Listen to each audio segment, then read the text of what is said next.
Assalamualaikum warahmatullahi wabarakatuh.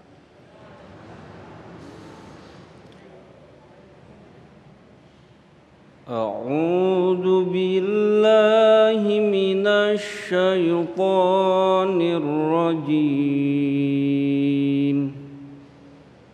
Bismillahirrahmanirrahim.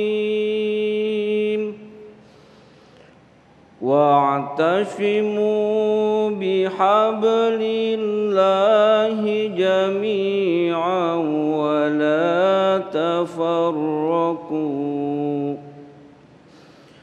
Wadhkuru ni'matallahi 'alaikum idh kuntum a'da'an fa'alafa baina qulubikum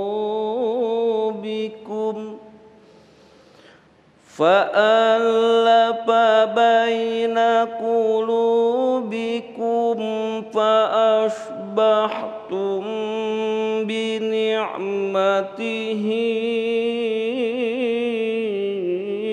إخوانا وكنتم على شفا حفرة من النار فأنقذكم منها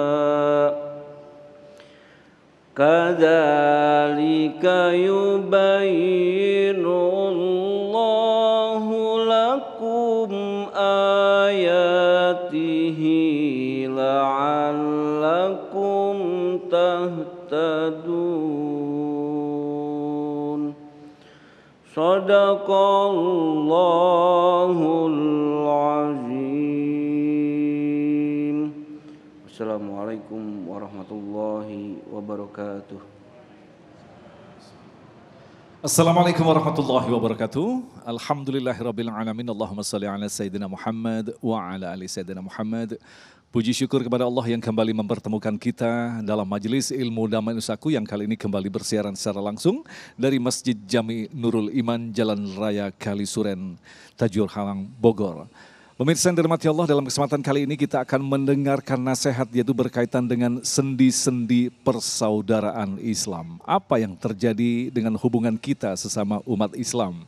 Itulah tema yang kita angkat dalam kesempatan kali ini yang insya Allah nanti akan disampaikan oleh guru-guru yang kita cintai yang telah hadir bersama kita. Kiai Haji Haris Hakam, Kiai Haji Gus Romli, kemudian juga ada Ustadz Zaki Mirza, dan seperti biasa bagi Anda yang ingin mengajukan pertanyaan, kami persilakan Anda sekarang juga mengirimkan melalui Instagram di @damai_TV1. Inilah Damai Indonesiaku yang dipersembahkan oleh Sarung Wadimor, tentu sarung kita. Selamat mengikuti.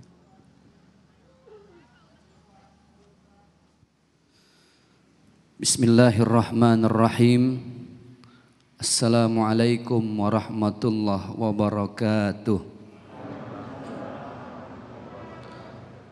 Alhamdulillahi wa kafa. Assalatu wassalamu ala sayyidina Muhammadinil Mustafa wa ala alihi wa ashabihi ahli sidqi wal wafa. Amma ba'd. Pemirsa Damai Indonesiaku TV One dimanapun Anda berada, ayahanda, ibunda yang semua hadir di sini, mudah-mudahan kita selalu istiqomah dalam kebaikan. Amin, nggak apa-apa? Ini wajah-wajah lapar semua ini. Kenapa harus istiqomah dalam kebaikan? Karena barang siapa yang dijemput dalam matinya dan dia sedang istiqomah menjaga kebaikan-kebaikannya, maka Allah bukakan pintu surga yang seluas-luasnya untuk orang tersebut. Mudah-mudahan kita menjadi bagian dari orang-orang yang ketika Allah ambil dalam istiqomah menjaga kebaikan kita. Amin. Sekian banyak nilai istiqomah yang harus kita jaga. Di antaranya adalah istiqomah dalam kebaikan kita menjaga ukhuwah, persaudaraan. Ukhuwah itu diambil dari kata dasarnya akhun, saudara. Makanya dalam bahasa Arab kalau kita manggil saudara laki-laki ya akhi. Kalau perempuan ya ukhti. Kalau sudah membahasakan ya akhi, ya ukhti, itu sudah menjadi sahabat, menjadi keluarga. Coba lihat bagaimana baginda Rasulullah sallallahu alaihi wasallam dengan orang-orang di sekelilingnya yang beliau cintai. Tidak membahasakannya antara guru dengan murid. Karena kalau bahasanya guru dengan murid kayak ada jarak ya Pak ya. Ada pembatas. Ada satu yang lebih dibandingkan dengan yang lain. Tapi Rasulullah membahasakannya dengan sahabat. Karena bahasa sahabat adalah bahasa persaudaraan yang paling indah. Orang lagi bermasalah, yang paling baik itu kan kalau kita selesain dengan bahasa keluarga. Makanya ibu kalau kita lagi berantem di kampung, udah gak usah manggil polisi, selesain aja secara, tuh apal banget nih banyak masalah di kampung kayaknya. Udah kita selesain aja secara kekeluargaan, bahasa keluarga, bahasa sahabat itu beda. Makanya subhanallah, Allah subhanahu wa ta'ala ketika ada yang berselisih, kan Allah menjelaskan. Di dalam surah Al-Hujurat ayat 10. A'udzubillahi minasyaitonirrajim. Innamal mu'minuna ikhwah. Sesungguhnya kita ini dengan sama mukmin ini saling bersaudara. Fa aslihu baina akhawaikum. Kalau ada yang berselisih, selesaikan secara kekeluargaan, baik-baik, enggak usah pakai emosi.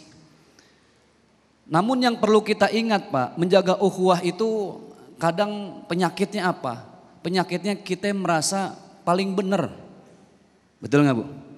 Merasa paling tinggi dari yang lain. Merasa lebih kaya. Merasa lebih punya jabatan. Kalau udah muncul penyakit merasa, ini yang membuat persaudaraan kita semakin cacat. Maka Rasulullah pemahamannya adalah semua sama di mata Allah subhanahu wa ta'ala. Yang dilihat sama Allah bukan pakaian, bukan wajah, bukan jabatan, tapi yang dilihat sama Allah apa? Walakinnallaha yanzuru ila qulubikum wa a'malikum. Yang Allah lihat, yang Allah nilai dalam kita bersaudara itu hati. Hati dan amal kebaikan kita. Ini kunci kita menjaga persaudaraan. Jaga hati. Orang yang hatinya bersih, insya Allah tuh bersaudara aman. Lama, awet. Tapi kalau udah dalam persaudaraan, dalam ukhuwah ada dendam, iri, dengki, itu gak bakal lama. Makanya subhanallah, lihatlah bagaimana baginda Rasulullah SAW ketika beliau membangun peradaban di kota Madinah yang disebut dengan civil society, masyarakat madani. Semua bisa hidup berdampingan di bawah satu hukum yang disebut dengan piagam Madinah. Orang Yahudi bisa hidup, orang Nasrani bisa hidup, semua berdampingan. Dengan apa? Berdampingan dengan orang Muslim yang tinggal di kota Madinah. Di Indonesia, apa implementasinya? Implementasinya alhamdulillah kita ini beda suku, beda bahasa, beda tradisi, beda budaya, bahkan beda agama.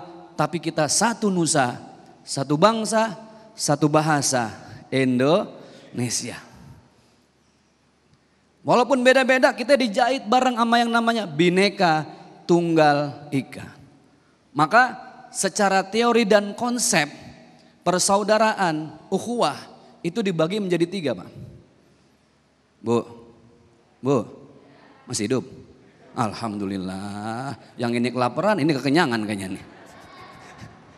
Yang pertama ada yang namanya ukhuwah Islamiyah. Ini yang paling penting. Ibu harus menjaga hubungan baik dengan sesama muslim. Biar katanya beda mazhab. Pak Ustadz, masjid yang ono tarawehnya 11 Pak Ustadz.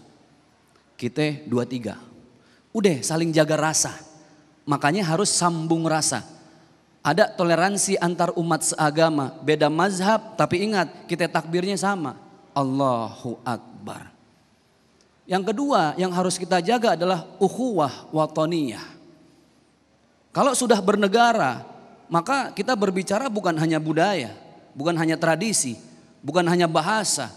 Tapi kalau konteksnya sudah negara, bangsa, maka kita berbicara juga tentang perbedaan agama. Tapi hebatnya Indonesia, apapun agama kita yang ada di Indonesia, kita diwajibkan dengan sila yang pertama, ketuhanan yang Maha Esa. Inilah yang menjadi simpul perbedaan beda agama di dalam Indonesia. Subhanallah, inilah yang disebut dengan ukhuwah watoniyah. Dari Sabang sampai Merauke, kulit kita boleh berbeda, bahasa kita boleh tidak sama, suku kita juga berbeda. Tapi subhanallah, kita hidup berdampingan di bawah satu bangsa, bangsa Indonesia. Tapi jangan lupa, ternyata ada ukhuwah yang ketiga yang disebut dengan ukhuwah insaniyah. Ukhuwah terhadap sesama manusia. Entah dia dari benua Afrika, dari benua Eropa, Australia, Asia, kita hidup di bawah langit yang sama, di bumi yang satu. Maka sebaik-baiknya orang muslim, dia tidak hanya menjaga hubungan baik sesama dengan muslim, tapi juga dengan sesama warga Indonesia, bahkan dengan semua makhluk yang ada di bumi ini. Mudah-mudahan sekali lagi kita istiqomah dalam kebaikan, menjaga nilai-nilai persaudaraan kita. Amin ya rabbal alamin. Amin ya rabbal alamin. Baik, terima kasih Ustadz Zaki yang baru saja menyampaikan mukadimah yang insya Allah nanti menjadi bahan kita untuk berdiskusi tanya jawab dalam segmentasi 4 dan 5 nanti. Yang pada intinya kita ternyata tidak saja diperintahkan untuk bersatu secara akidah, tetapi bersatu secara jenis daripada makhluk yang disebut dengan manusia. Insya Allah dalam segmentasi selanjutnya akan hadir yaitu Kiai Haji Idrus Romli. Selepas pesan-pesan berikut ini, Damai Indonesiaku yang dipersembahkan oleh Sarung Wadimor, tentu sarung kita.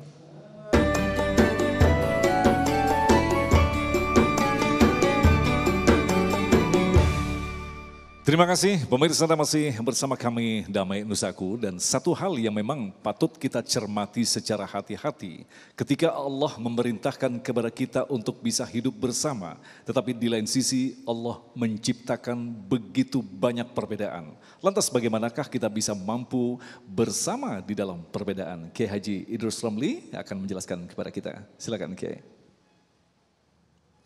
Assalamualaikum warahmatullahi wabarakatuh. Bismillahirrahmanirrahim. Alhamdulillahi rabbil alamin. Wal aqibatu lil muttaqin wala udwana illa 'alal zalimin. Asyhadu an la ilaha illallah wahdahu la syarika lah. Wa ashhadu anna sayyidana Muhammadan abduhu wa rasuluh. Allahumma salli ala sayyidina Muhammadin al-fatih lima ughliq wal khatim lima sabaq nasiril haqqi bil haqq wal hadi ila siratikal mustaqim wa ala alihi wa sahbihi haqqa qadrihi miqdarihil azim. Amma ba'du. Kaum muslimin dan muslimat, para pemirsa Damai Indonesiaku TV One, dimanapun Anda berada yang saya cintai, para jamaah yang hadir di Masjid Nurul Iman di Bogor ini, yang juga saya banggakan, tak lupa sahabat saya Kiai Haji Haris Hakam dan Ustadz Zaki Mirza. Tadi Ustadz Zaki Mirza sudah menyampaikan pada saudara-saudara.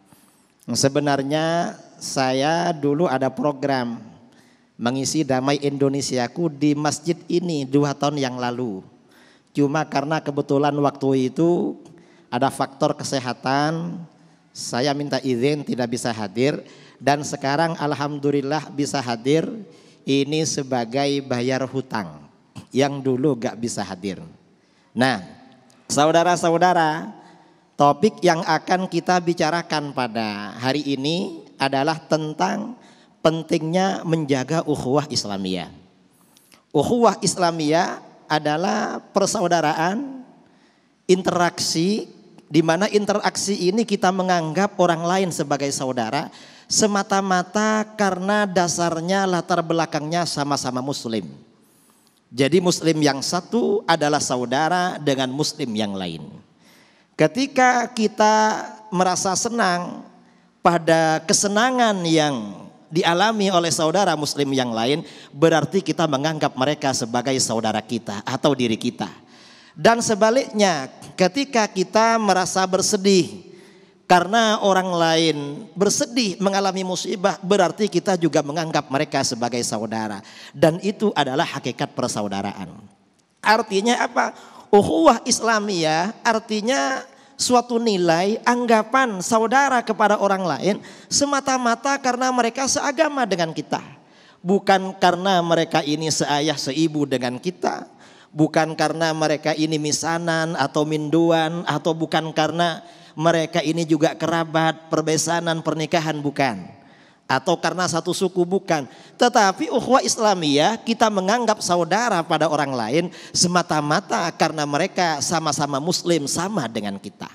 Nah, ketika kita mempersoalkan, ya, ketika kita membicarakan tentang nilai-nilai persaudaraan dengan sesama muslim, Imam Al-Ghazali dalam kitabnya Al-Arba'in fi Usuluddin membagi level interaksi dengan saudara sesama muslim itu pada 3 level.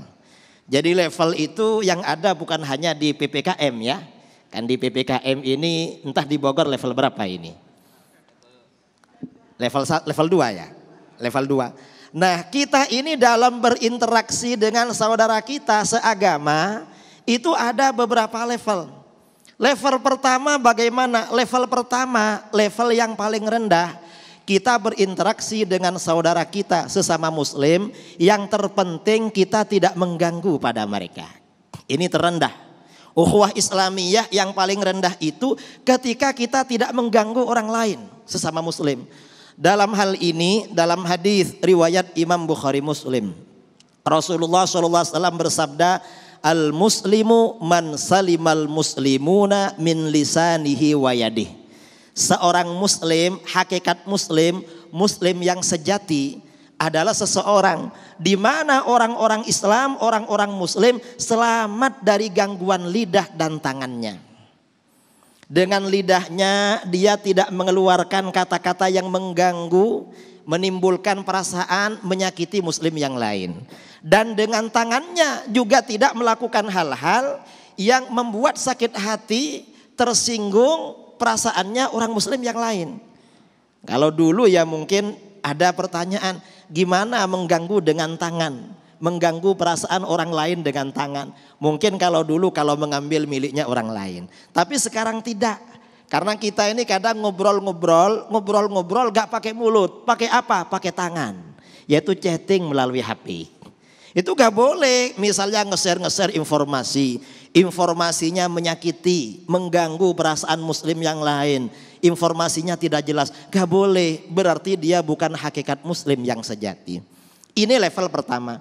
Ada level kedua, interaksi dengan saudara sesama muslim. Level yang lebih tinggi, yang lebih bagus. Apa? Dia tidak hanya tidak mengganggu saudaranya yang muslim, tetapi dia bisa memberikan manfaat dan berbuat baik kepada muslim yang lain.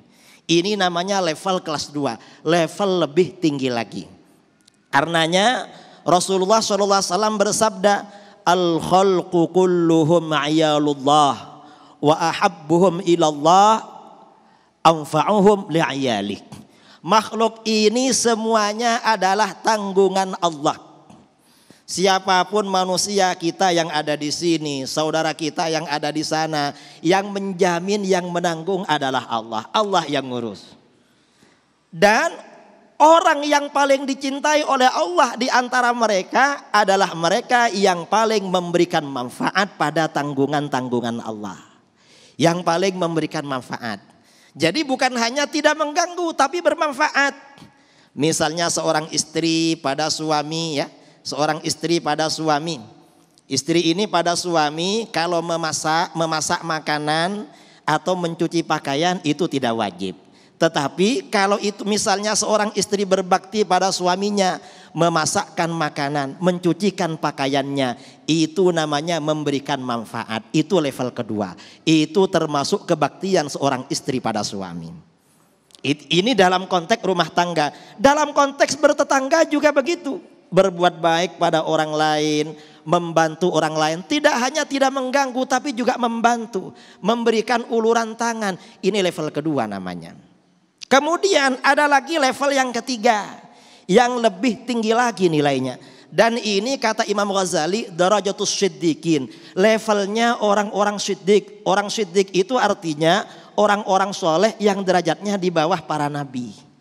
Bagaimana pesan Rasulullah SAW, idza aradta an tasbiqas siddiqin, kepada Sayyidina Ali, kalau kamu ingin mendahului masuk surga orang-orang yang siddiq, orang-orang yang dekat pada Allah, maka pesannya baginda Rasulullah SAW, maka bagaimana? Fa'fu amman zalamak, maafkan orang yang zalim pada kamu. Wa a'ti man haramak, dan kasih orang yang tidak mau ngasih sama kamu. Wasil man qata'ak, dan sambung orang yang memutus hubungan dengan kamu. Ini lebih baik lagi, lebih tinggi lagi. Dan ini paling berat, karenanya ini adalah level yang ketiga. Level derajatnya orang-orang siddiq, para aulia. Kalau kita ini menyambung pada saudara karena sering berkunjung ke rumah kita, itu sudah maklum. Kalau ada saudara kita sudah nyambung sama kita, tapi kita gak mau menyambung, gak mau silaturahmi, itu namanya keterlaluan.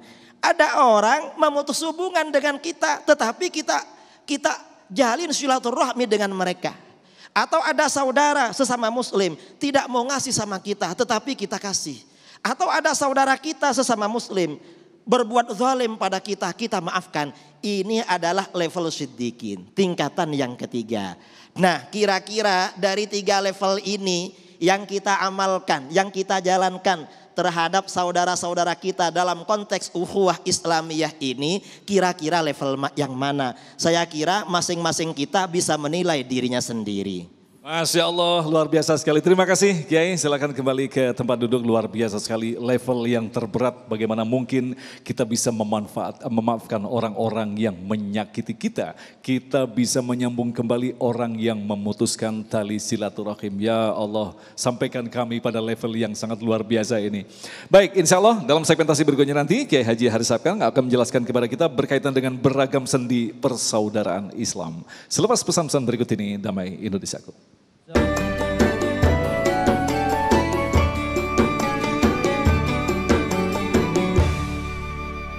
Baik, terima kasih pemirsa. Kita akan lanjutkan lagi dalam segmentasi berikut ini. Kiai Haji Haris Akam akan menjelaskan kepada kita berkaitan dengan sendi-sendi persaudaraan Islam. Apa saja sendi-sendi tersebut? Silakan Kiai. Assalamualaikum warahmatullahi wabarakatuh. Bismillahi wahdah. Nahmaduhu hamdan yuafi ni'amahu wa yukafi mazidah. Subhanalladzi 'allamal insana hatta 'alimahu wa wahhadah. Wa nusalli wa nusallimu ala nabiyyina Muhammadin sallallahu alaihi wasallam zil khawdi was safa'ah wa ala alihi wa sahbihi an-nujumil bahirah, amma ba'du. Yang mulia Bapak Kiai Haji Idrus Ramli, Bapak Kiai Haji Zaki Mirza, senior kita di Damai ini yang menghantarkan kita bisa bersilaturahim dengan antar ustadz, antar ulama, Bapak Ustadz Haji Agung Izul Haq, para alim ulama, bapak-bapak, ibu-ibu sekalian, jamaah Damai Indonesiaku dimanapun Anda berada. Kalau kita lihat sejarah tentang bagaimana Nabi menyatukan masyarakat yang begitu plural, masyarakat yang begitu campur aduk, masyarakat di Madinah pada waktu itu sudah bercampur baur. Dari sisi agama ada agama-agama lokal, orang-orang musyrik, banyak sekali nama-nama agama yang mereka anut. Ada ahlul kitab, ada orang Yahudi, ada orang Nasrani. Ada suku dari berbagai macam suku pun sudah hadir. Tetapi bagaimana sesuatu itu tercatat menjadi luar biasa, banyak hal yang dilakukan oleh Nabi di dalam memberikan dasar-dasar agar supaya umat Islam dimanapun bisa bersatu dan menyatu. Ada 3 hal yang penting. Para mu'arikhin mengatakan, para ahli sejarah mengatakan yang pertama Nabi tidak membangun apapun kecuali bangun masjid. Orang rebutan mau bangun masjid itu. Yang satu memberikan tanah, yang lain mengatakan sebagai kepala suku lebih berhak.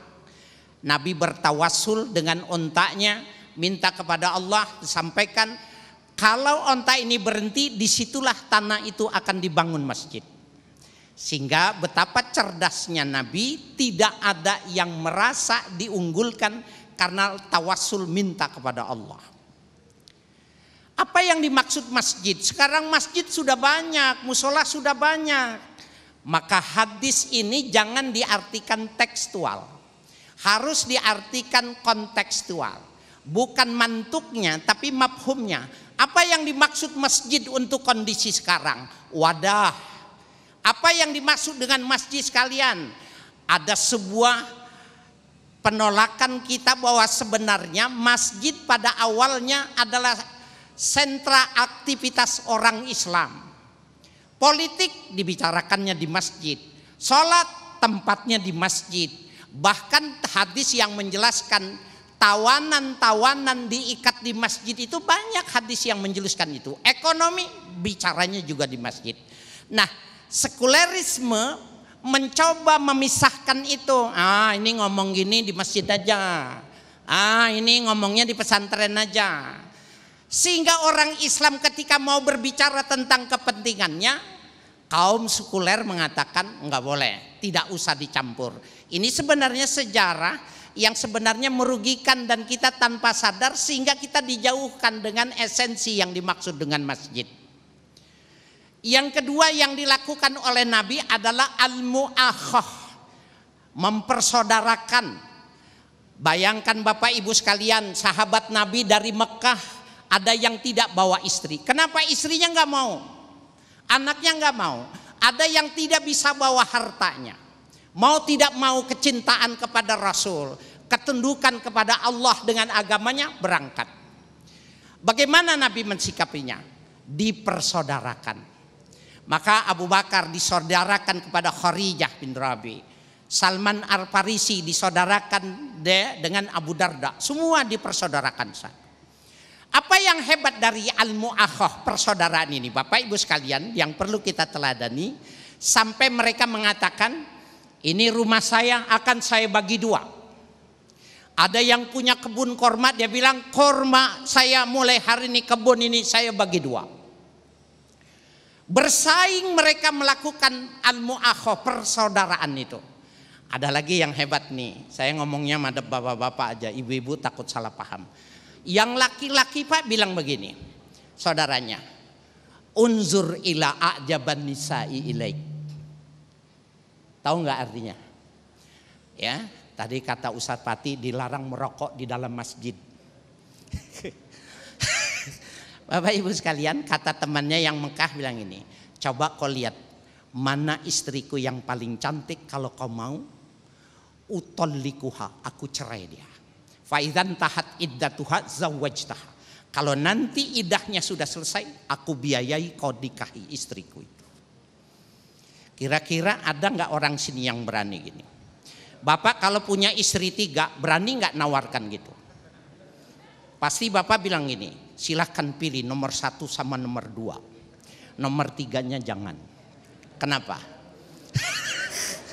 Masih gres. Bu ini ngomong dulu, ini dulu. Apakah sejauh itu orang Islam? Apakah itu mentalitas? Tidak, karena dua-duanya punya akhlak, dua-duanya punya adab. Adab menuntut dia memberikan yang terbaik. Lan tanalul birra hatta tunfiqu mimma tuhibbun. Tidak akan sampai seseorang pada derajat baik kecuali dia memberikan yang terbaik. Itu yang dia paling sayang, dia tawarkan.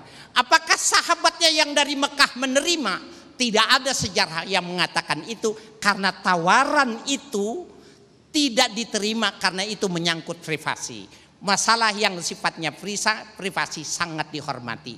Jadi dua-duanya sangat beradab, menjadi cantik, menjadi bagus ketika persaudaraan diunggulkan. Masya Allah, luar biasa sekali apa yang telah dipaparkan oleh guru kita tadi. Alhamdulillah kita telah mendengarkan begitu banyak ilmu yang saya yakin pasti muncul banyak pertanyaan berkaitan tentang masalah ukhuwah Islamiyah. Insya Allah kita akan jawab selepas pesan-pesan berikut ini. Tetaplah bersama kami Damai Indonesiaku.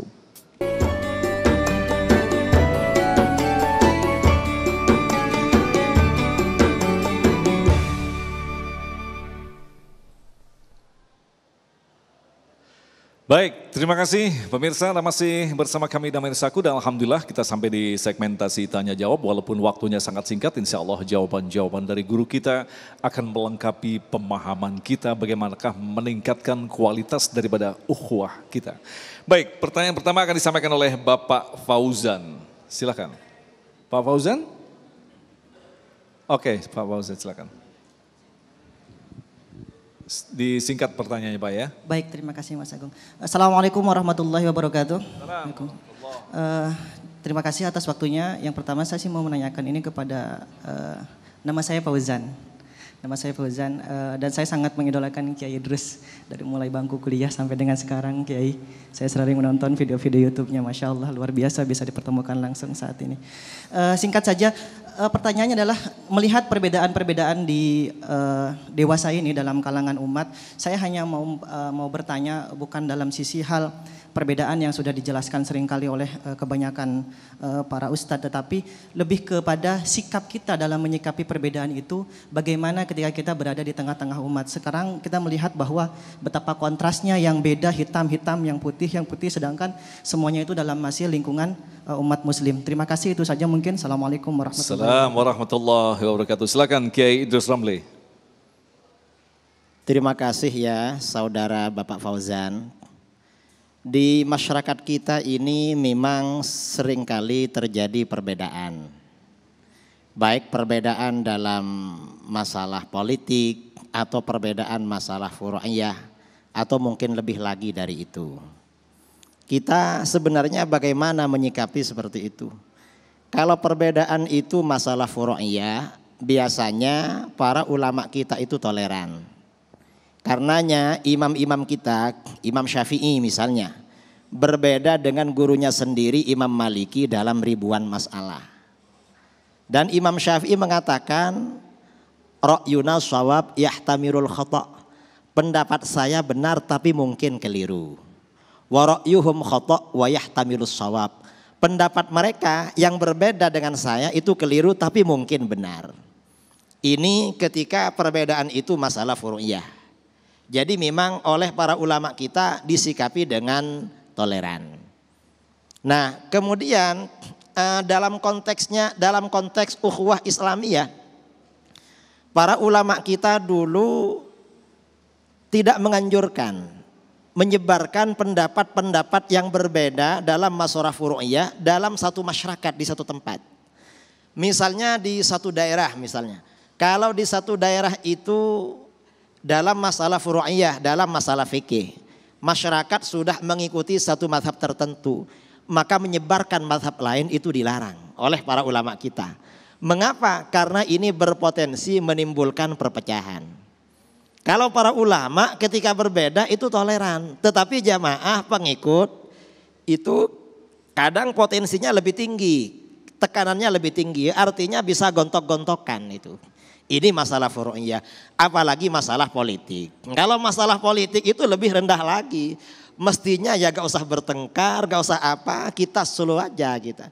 Kita suka pilih itu ya pilih, gak suka ya biar. Dan kita ya tetap berkomunikasi dengan baik. Karena yang dipilih setelah jadi ya sudah, gak mikir sama kita. Jadi seperti itu. Jadi saya kira itu ya, menyikapi perbedaan saya kira seperti itu. Wallahu a'lam. Baik, terima kasih Kiai. Selanjutnya kami persilakan kepada Bapak Edi. Pak Edi. Silakan. Oh Pak, oke, Pak Nur Halim. Pak Nur Halim, mohon maaf, silakan. Maskernya diturunkan biar jelas suaranya. Silakan Pak Nur Halim. Assalamualaikum warahmatullahi wabarakatuh. Alhamdulillah hari ini mendapat pencerahan yang luar biasa tentang ukhuwah Islamiyah. Pak Kiai, pertanyaan saya sederhana saja. Di era modern seperti ini, di mana pengaruh digitalisasi, HP dan sejenisnya, ini sangat luar biasa dampaknya pada kehidupan remaja khususnya. Mengenai ukhuwah Islamiyah untuk kalangan para santri, Kiai barangkali itu tidak terlalu bermasalah. Tapi untuk kalangan remaja yang saat ini digandrungi dengan digitalisasi tadi, pengaruhnya dampaknya luar biasa. Nah pertanyaannya, bagaimana mengedukasi mereka agar tertanam rasa ukhuwah Islamiyah dalam kehidupan sehari-harinya. Itu saja, sekian. Assalamualaikum warahmatullahi wabarakatuh. Waalaikumsalam warahmatullahi wabarakatuh. Mungkin diawali dari Kiai Zaki Mirza terlebih dahulu, nanti akan dilengkapi oleh Kiai Idrus Romli. Silakan Ustaz. Siap. Bismillahirrahmanirrahim.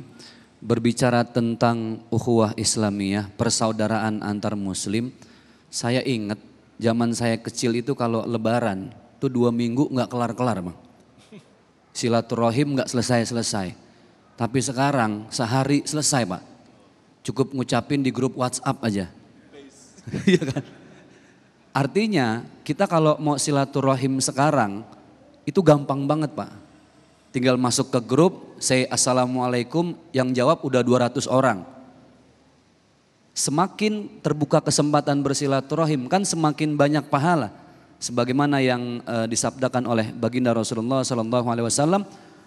Man ahabba ayyubsata lahu fi rizkihi wa ayyun sa'alahu fi atharihi falyasil rahimahu. Ternyata silaturahim ini kan saya lebih suka dengan bahasa Indonesia yang maknanya sambung rasa. Menyambung rasa itu kan dengan digital. Jadi ternyata sekarang pahala itu dihitung sama Allah bukan lagi ketika kita silaturahim ke rumah. Tetapi ketika kita say hello di WhatsApp atau di grup itu sudah dihitung mendapatkan pahala. Berarti semakin kita sering aktif di grup, semakin banyak pahala. Repotnya banyak orang yang masuk grup jadi kompor cawang. Ya, jadi manas-manasin, nyebarin hoax. Nah, makanya dari itu sekarang manfaatkanlah teknologi sebaik mungkin, jadikan itu sarana untuk kita meraih pahala sebanyak-banyaknya. Gitu Mas Agung. Baik, Kiai Idrus Romli, mungkin bisa ditambahkan, kan mau tidak mau kita memang umat akhir zaman adalah hidup di era teknologi, salah satunya adalah media sosial, WhatsApp dan sebagainya. Apakah memang ada hadis yang mengisyaratkan bahwa kelak bentuk komunikasi kita akan seperti ini? Kiai, bagaimana penjelasannya Kiai? Terima kasih ya. Jadi memang ada isyarat-isyarat bahwa di akhir zaman ini komunikasi akan berjalan melalui jarak jauh. Termasuk melalui televisi. Kita sekarang bicara ngobrol-ngobrol di sini tentang agama. Ini yang menyaksikan ya mungkin di Indonesia bagian barat, bagian timur dan mungkin di luar negeri. Ini ada isyaratnya. Sebagian ulama mengatakan ini sudah diisyaratkan di dalam Al-Quran. Kemudian juga era digitalisasi. Kita komunikasi pakai HP, pakai segala macam. Di dalam hadis-hadis itu juga diisyaratkan. Dan ini era-era digitalisasi ini benda-benda digital ini oleh hadis-hadis itu memang diisyaratkan sebagai fitnah. Fitnah itu artinya ujian atau godaan. Yang namanya ujian atau godaan itu biasanya berorientasi negatif. Karena orientasinya negatif, maka bagaimana seorang tua yang punya anak lalu minta HP, dikasih handphone, Android sama dia, orang tua harus benar-benar menjaga. Mengapa? Karena ini fitnah. Paling tidak handphone itu hanya digunakan untuk main game. Kemudian internetan, menghabiskan ini. Dan bisa lebih dari itu lagi kalau anak semakin dewasa. Ini era fitnah memang. Jadi memang dan fitnah ini kalau di dalam sebagian hadis ya, sebagian hadis fitnah adanya handphone dan Android, ini termasuk fitnah yang tidak bisa terlepaskan di akhir zaman. Karena manusia membutuhkan fitnah ini bagaikan membutuhkan baju.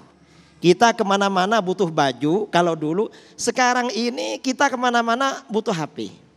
Kadang-kadang orang bangun tidur dulu mungkin cari bajunya, sekarang bangun tidur cari HP-nya dulu. Kadang-kadang sebelum tidur bajunya dibuka dulu, sekarang ini belum tidur main HP dulu. Baru tidur dengan HP-nya. Jadi lebih dahsyat. Memang ini termasuk fitnah akhir zaman ini adanya Android. Karenanya adanya Android ini bisa kita manfaatkan sebagai ajang silaturahmi. Silaturahim ya. Dengan saudara atau menjalin ukhuwah Islamiyah dengan saudara sama muslim. Tapi juga bisa berbahaya karena ini fitnah. Bisa hanya untuk buang-buang waktu yang tidak ada gunanya. Dan bahkan bisa untuk digunakan hal-hal yang negatif. Karena hal-hal yang negatif juga sekarang ini penyebarannya sangat mudah melalui Android itu. Saya kira seperti itu. Dan hadis-hadisnya itu ada. Kalau disebutkan agak panjang itu. Wallahu a'lam. Nanti insya Allah kita akan hadirkan dalam episode selanjutnya. Baik, kita akan lanjutkan lagi untuk menjawab pertanyaan Anda selepas pesan-pesan berikut ini. Tetaplah bersama kami, Damai Indonesiaku.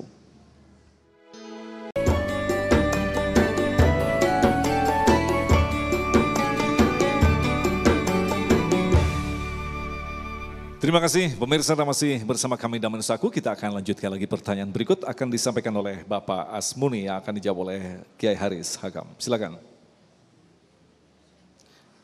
Bismillahirrahmanirrahim. Assalamualaikum warahmatullahi wabarakatuh.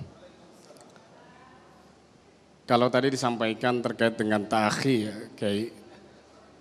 ada nggak sih konsekuensi dari ta'akhi yang kemudian Nabi gelontorkan dari sisi konsep, kemudian implementasi seperti apa? Konsekuensi antara sahabat seperti apa? Kemudian masih mungkin nggak konsep itu ta'akhi itu diimplementasikan di kita sekarang? Terima kasih. Assalamualaikum warahmatullahi wabarakatuh. Baik, silakan. Terima kasih. Izin para alim ulama. Kalau al-mu'akhah itulah yang bisa monumental dan itu yang dicatat oleh sejarawan sebagai sebuah hebatnya yang dilakukan oleh Nabi kita Muhammad SAW. Apakah yang tarikhiyah ini bisa diambil, dimaknakan yang kontekstual untuk kondisi sekarang ini? Sangat bisa. Bapak sekalian, saya tadi ketika mendengar Ustadz Zaki bahwa ada perubahan orang berlebaran. Kalau dulu berminggu-minggu, sekarang cuma sekali ketik hanya untuk 300 orang sekali, kemudian dia anggap sudah selesai. Nah, bagaimana membangun kalau memangnya jauh, jangan itu masih kita anggap lebihkan dari yang sudah terbiasa gitu. Umpamanya kita telepon. Orang kalau bayangkan saja kalau kita menyebut sesuatu disebut namanya aja orang udah senang. Yang kedua yang bisa kita interpretasikan pada kondisi sekarang ini, kita latihan. Tidak mesti ada orang dari daerah yang ke rumah kita kemudian kita bersaudara dengan dia, itu nggak mungkin. Jalin saja hubungan kekeluargaan kita yang sekarang sudah terbelah, terpecah oleh kondisi, oleh situasi sekarang ini, kita jalin gitu. Dulu kalau dari kecil katanya diajak berlebaran, kenapa enggak kita sekarang hidupkan kembali? Karena al-mu'akhah itu maknanya itu, ketemu fisik. Ya, ada yang menarik kemarin. Kenapa Jumatan virtual tidak diterima dalam kajian fikih? Karena kata Jumat itu, kata masjid jami itu akar katanya sama. Ada intensitas pertemuan secara fisik. Tidak jadi masjid jami kalau yang sholatnya tidak banyak. Tidak bisa disebut sholat berjamaah kalau virtual karena dia maya. Nah, oleh karena itu menjadi absurd dan tidak ada sebuah fatwa yang membenarkan terjadinya sholat Jumat secara virtual, siapapun itu. Nah, jadi kita caranya memaknakan hidupkan. Kan tadi ada yang bilang ya, bisa jadi COVID-19 ini ada orang yang di PHK. Kita diam-diam kelompok WA, ayo kita japri kumpulin uang, kasih dia. Itu al-mu'akhah untuk kondisi sekarang. Bisa jadi keluarga kita ada yang mau dicerai sama istrinya. Maaf nih, halo, ibu-ibu yang nyerek sekarang bukan laki-laki yang nyerek. Kenapa? Dia nggak kuat dengan kondisi ekonomi seperti itu. Kemudian kita ngambil sikap, kita kumpulkan uang, minta uang sama Bang Zaki Mirza, bantu sih ya, supaya jangan sampai cerai. Itu namanya al-mu'akhah. Jadi kita bisa interpretasikan al-mu'akhah dengan kondisi yang sekarang kita berada. Nah, Kiai Ramli, kalau kita cermati di era ini ketika persatuan itu menjadi terpecah, mungkin salah satunya adalah karena hadirnya media sosial, di mana malah menciptakan perpecahan yang sangat tajam. Bahkan ketika seperti Kiai Haris katakan tadi, kita harus membantu dalam kondisi apapun. Tetapi yang terjadi, mereka membantu kelompok mereka sendiri-sendiri. Lantas bagaimanakah kita bisa mampu menyatukan apa yang disebut dengan ukhuwah Islamiyah tadi, Kiai? Nah, berarti kalau begitu ukhuwah Islamiyah yang dilakukan oleh sebagian kelompok hanya untuk kelompoknya sendiri itu sangat eksklusif. Ukhuwah Islamiyah ini, persaudaraan Islam itu mencakup terhadap sesama umat Islam dimanapun mereka berada. Itu umat Islam. Jadi ketika kita membawa istilah ukhuwah Islamiyah, itu dasarnya semata-mata karena Islam. Dan itu di mana saja mereka berada. Jadi begitu. tidak terbatas hanya karena ini satu organisasi dengan saya. Lalu dia dikasih bantuan, yang itu karena bukan satu organisasi tidak dikasih. Tidak seperti itu. Itu namanya ukhuwah organisasi. Atau mungkin ya kalau yang tadi kelompok itu mungkin namanya ukhuwah firqah atau ukhuwah kelompok ya, kelompok tertentu. Kalau ukhuwah Islamiyah ini ya persaudaraan semata-mata karena sama-sama muslim. Karenanya ketika terjadi apa-apa, kita di Indonesia misalnya mazhabnya Syafi'i, ada umat Islam di negeri lain sama-sama muslim terkena musibah, maka kita juga dipanggil oleh Allah untuk memberikan santunan pada mereka. Walaupun mereka mazhabnya beda atau mungkin alirannya juga beda, ada panggilan. Atau ketika misalnya saudara kita menghadapi musuh di luar ini, nah maka ini tetap saudara kita walaupun mungkin berbeda di dalam mazhab. Karena memang di dalam masalah ini umat Islam itu harus bisa membedakan mana sebenarnya yang saudara, mana yang bukan saudara. Nah saudara yang seagama itu yang masuk di dalam spektrum dalam konteks ukhuwah Islamiyah itu. Kalau yang di luar agama ya bukan. Ya mungkin kalau yang ada di negara kita ini namanya ukhuwah wataniyah, ukhuwah nasional atau ukhuwah kebangsaan. Jadi bangsa kita yang beda dengan agama itu jalinan persaudaraan sama-sama bangsa Indonesia. Tetapi lebih khusus lagi untuk internal umat Islam itu ada ukhuwah yang lebih khusus, lebih istimewa, lebih spesifik yang disebut dengan ukhuwah Islamiyah itu. Dan memang ketika saudara itu agamanya sama, maka hak-haknya, kewajibannya lebih dibandingkan hanya saudara itu hanya sebangsa misalnya. Tetapi agamanya beda. Memang kita ada hak-hak, ada kewajiban pada mereka, tetapi lebih kecil, lebih sedikit itu. Kepada yang seagama itu lebih banyak kewajibannya. Karena mereka selain juga ukhuwah wataniyah juga mungkin ukhuwah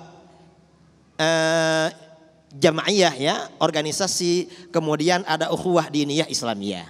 Ada persaudaraan keagamaan Islam. Itu yang terjadi di negara kita. Saya kira seperti itu ya, memang perlulah adanya kesadaran bagi kita masing-masing itu. Wallahu a'lam. Nah, Ustadz Zaki mungkin bisa sedikit berkisah kepada kita tentang perjalanan menuju ke Gaza, insya Allah nanti. Ini adalah wujud ukhuwah Islamiyah. Mereka adalah bukan satu bangsa, tetapi satu agama, satu keimanan akidah. Tetapi di lain sisi ada orang yang mengatakan, sudahlah kita urusi negeri kita sendiri, masih banyak yang dibantu. Padahal di sana juga sebagai wujud bentuk daripada ukhuwah Islamiyah kita. Bagaimana menghadapi kondisi seperti ini, Ustadz Zaki? Artinya memang kalau sudah lintas negara ini kan lebih kepada ukhuwah insaniyah ya.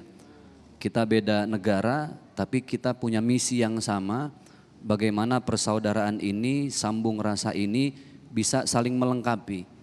Karena memang betul Al-Quran itu kan sudah dijelaskan oleh Allah Subhanahu Wa Taala dalam surah Al-Hujurat ayat 13.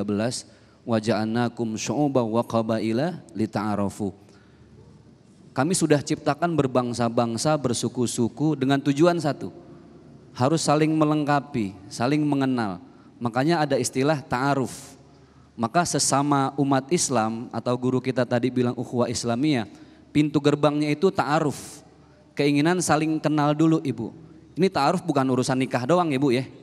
Ini urusan mengenal budaya, tradisi, perbedaan bahasa masyarakat Indonesia dengan Palestina apa. Yang kedua yang perlu itu adalah tafahum.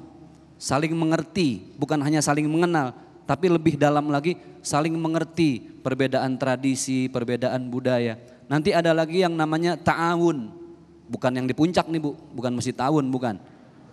Ta'awun itu saling menolong. Nah ini masuk kita pada konteks yang ketiga pada umat Islam yang ada di Palestina terutama di Gaza. Bukan cuma mengenal, bukan saling mengerti, tapi eksekusinya apa?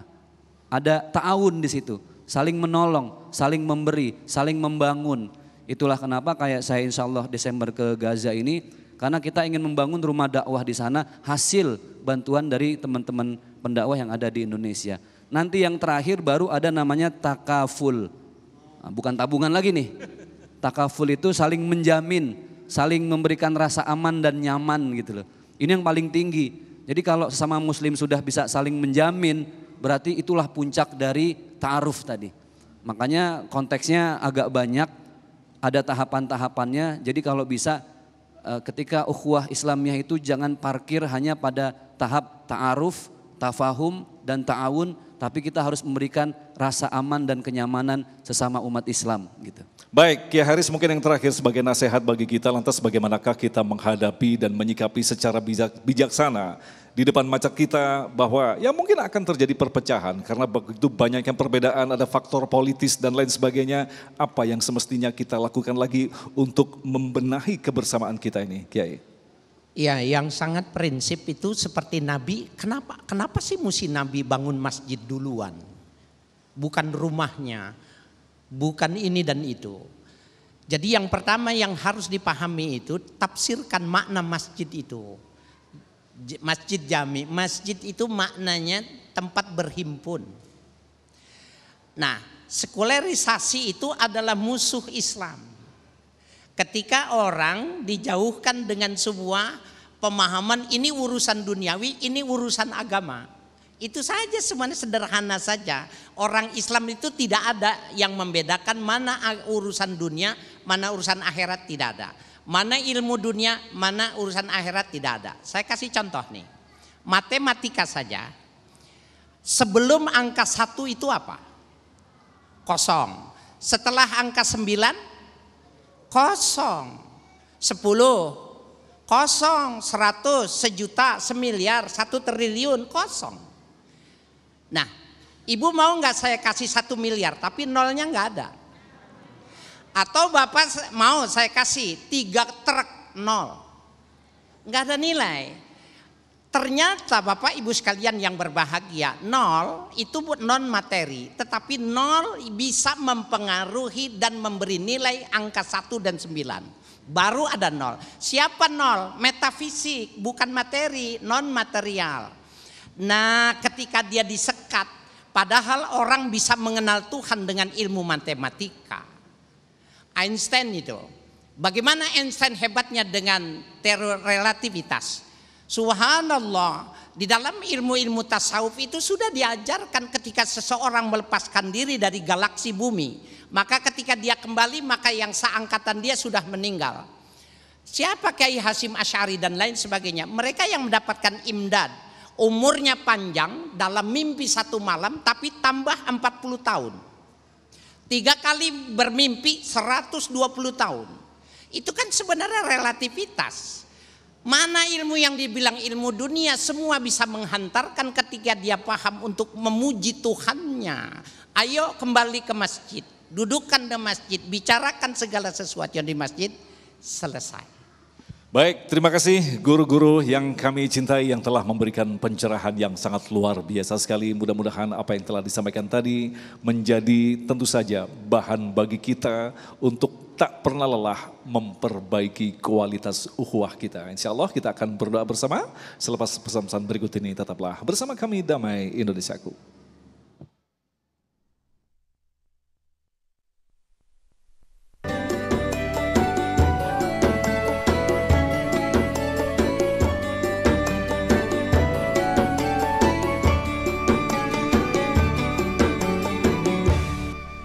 Demikian pemirsa Damai Indonesiaku untuk hari ini. Saya Agung Iswal Haq dan kerabat kerja Damai Indonesiaku serta pendukung acara ini Sarung Wadimor Tentu Sarung, kita mengucapkan terima kasih atas perhatian Anda. Sampai jumpa minggu depan. Assalamualaikum warahmatullahi wabarakatuh.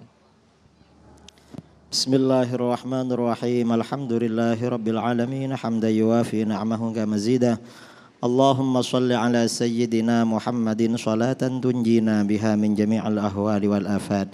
وتقضي لنا بها جميع الحاجات وتطهرنا بها من جميع السيئات وترفعنا بها عندك أعلى الدرجات وتبلغنا بها أقصى الغايات من جميع الخيرات في الحياة وبعد الممات وعلى آله وصحبه وبارك وسلم. اللهم آتنا في الدنيا حسنة وفي الآخرة حسنة وقنا عذاب النار. اللهم إنا نسألك الهدى والتقى والعفاف والغنى. اللهم أحسن عاقبتنا في الأمور كلها واجرنا من خزي الدنيا وعذاب الآخرة. اللهم اغفر لنا ذنوبنا ولوالدينا مشايخنا معلمينا ولجميع المسلمين والمسلمات والمؤمنين والمؤمنات الأحياء منهم والأموات وصلى الله على سيدنا محمد النبي الأمي وعلى آله وصحبه وبارك وسلم تسليما كثيرا سبحان ربك رب العزة عما يصفون وسلام على المرسلين والحمد لله رب العالمين.